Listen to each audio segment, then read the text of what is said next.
नमस्कार दोस्तों, मेरा नाम चंद्रकांत शुक्ला है और आप देख रहे हैं उल्टा चश्मा यूसी। दोस्तों, महाराष्ट्र में चुनाव की तारीखों का ऐलान हो चुका है। एक चरण में 20 नवंबर को वोटिंग और 23 नवंबर को नतीजे सामने आ जाएंगे। ये पता चल जाएगा कि महाराष्ट्र में अगली सरकार किसकी होगी। लेकिन दोस्तों, इससे पहले सबसे बड़ी बात यह थी कि महाराष्ट्र में सीट शेयरिंग कैसे होगी। सीट शेयरिंग दोनों ही गठबंधन के लिए एक बड़ा मुद्दा है, चाहे महायुति हो या फिर महाविकास अघाड़ी हो। लेकिन इस मामले में महाविकास अघाड़ी ने महायुति को पछाड़ दिया है।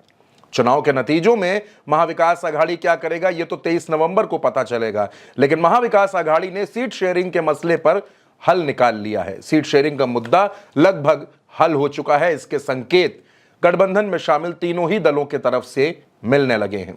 जो सबसे अहम बात इसमें निकलकर सामने आई है वो ये कि कांग्रेस महाराष्ट्र में सबसे बड़ी पार्टी बनकर उभर सकती है गठबंधन के लिहाज में।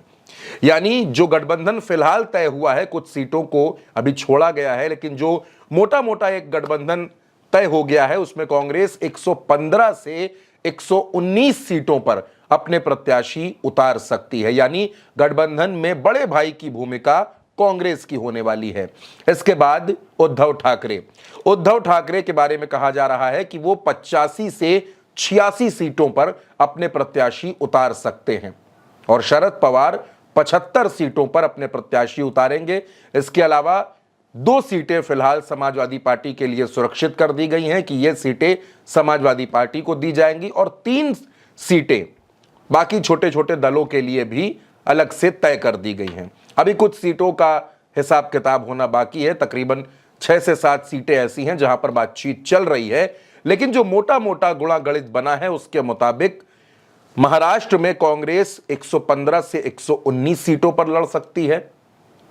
अगर अखिलेश यादव की पार्टी सपा को कुछ सीटें और देनी पड़ी तो कांग्रेस अपनी तरफ से 2 सीटें सपा को दे सकती है।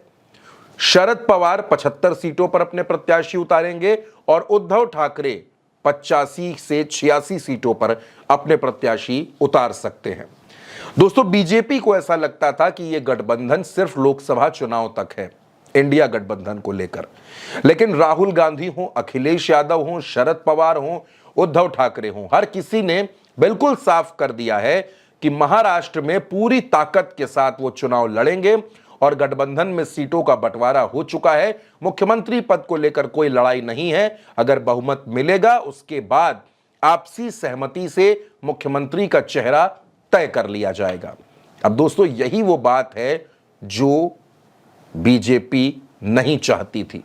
बीजेपी ये चाहती थी कि महाविकास अघाड़ी में सीटों का झगड़ा ऐसे ही चलता रहे और सीटों के झगड़े का फायदा महायुति को मिल जाए, बीजेपी को मिल जाए, शिंदे और अजीत पवार की पार्टी को मिल जाए। लेकिन कांग्रेस, उद्धव ठाकरे और शरद पवार इन सब ने मिलकर बीजेपी के मंसूबों पर पानी फेर दिया है।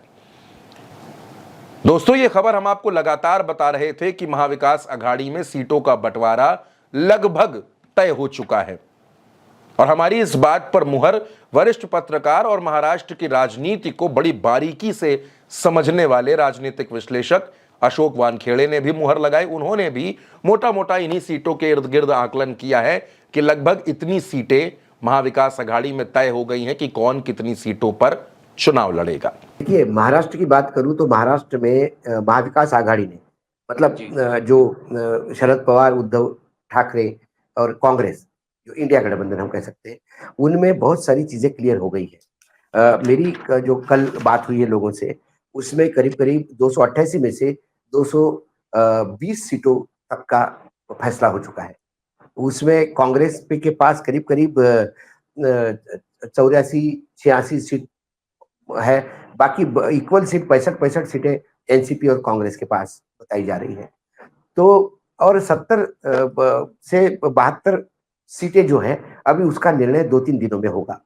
सीट बंटवारे का जो एक मोटा मोटा फॉर्मूला यह है कि विदर्भ में कांग्रेस को तवज्जो दी जाएगी, पश्चिम महाराष्ट्र में शरद पवार की पार्टी को तवज्जो दी जाएगी, मुंबई कोंकण में शिवसेना को तवज्जो दी जाएगी, मराठवाड़ा में शिवसेना और कांग्रेस को तवज्जो दी जाएगी। जहां जिनका इन्फ्लुएंस है उस सेक्टर में उन लोगों को तवज्जो दी जाएगी। फिर सीट टू सीट मार्किंग है, जहां कांग्रेस का सिटिंग एमएलए है लेकिन वो हार जाएगा, उसके जगह यदि शिवसेना का जोर करने वाला है तो वो शिवसेना को, ऐसे एक्सचेंज इंटर एक्सचेंज भी होगा। 4-5 सीटें ऐसी भी रहेगी जहां फ्रेंडली कॉन्टेस्ट भी हो सकती है। ये कुल मिला के महाविकास आघाड़ी का मामला टोटल सेटल्ड है, ऐसा दिखाई देता है मुझे। बहरहाल दोस्तों, चुनाव में सबसे बड़ी चुनौती सीट शेयरिंग थी, जिसको महाविकास आघाड़ी ने पार कर लिया है। यानी महाराष्ट्र में सीट शेयरिंग हो चुकी है। अब प्रत्याशियों के नामों पर मंथन भी शुरू हो गया है। दिल्ली में स्क्रीनिंग कमेटी की बैठक भी शुरू हो गई है।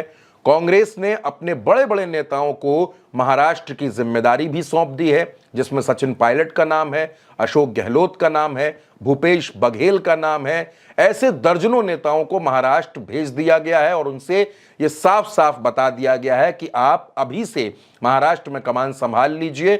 महाराष्ट्र के चुनाव को महाविकास आघाड़ी को हर कीमत पर जीतना है और वहां अपनी सरकार बनानी है। इसी तरह से शरद पवार लगातार रणनीति पर काम कर रहे हैं, उद्धव ठाकरे अपनी रणनीति पर काम कर रहे हैं। पूरी ताकत के साथ ये अलायंस महाराष्ट्र में चुनाव लड़ने जा रहा है। दूसरी तरफ महायुति है, जहां अभी तक सीट शेयरिंग नहीं हो सकी है। दोस्तों, आपको क्या लगता है, महाराष्ट्र में महाविकास आघाड़ी और महायुति, इन दोनों के बीच जो टक्कर है, इन दोनों की टक्कर में आप किसको आगे देखते हैं, किसको पीछे देखते हैं? अपनी राय हमें कमेंट बॉक्स में जरूर बताइएगा।